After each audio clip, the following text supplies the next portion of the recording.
improving the processes and making manufacturing fun. Yeah. When you get to work with a robot every day to help build something, that's a fun job. Yeah.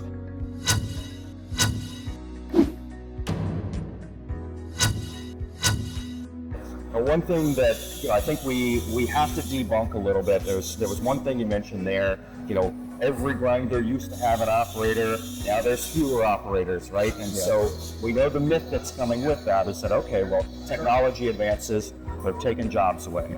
And I think the reality is that that's not what we're seeing. What are you seeing? We're definitely seeing that robotics is replacing dark, dirty, dangerous, repetitive jobs that people just don't want. And if you look at the statistics, the labor pool, there's many more people retiring than entering the manufacturing space. What we're trying to do through automation is promote manufacturing and make sure that base is not shrinking, it's growing.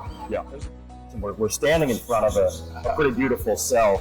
But is this a pretty typical application for let's say a starting application for someone looking to adopt robotics? Yes, it is.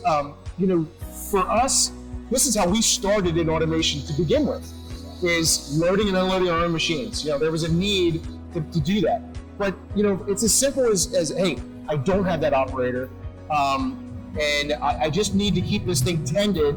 We're doing 10 parts at a time here, and that's pretty simple. We have other ones where we have trays feeding in, like we talked about earlier, it gets more complicated, but this is really where your entry point is. It is something where you are relieving a bottleneck, where someone doesn't have to stand by a machine and watch a part, that maybe is rotating every minute or two, and they have time to do other, more high-skilled tasks. Yeah.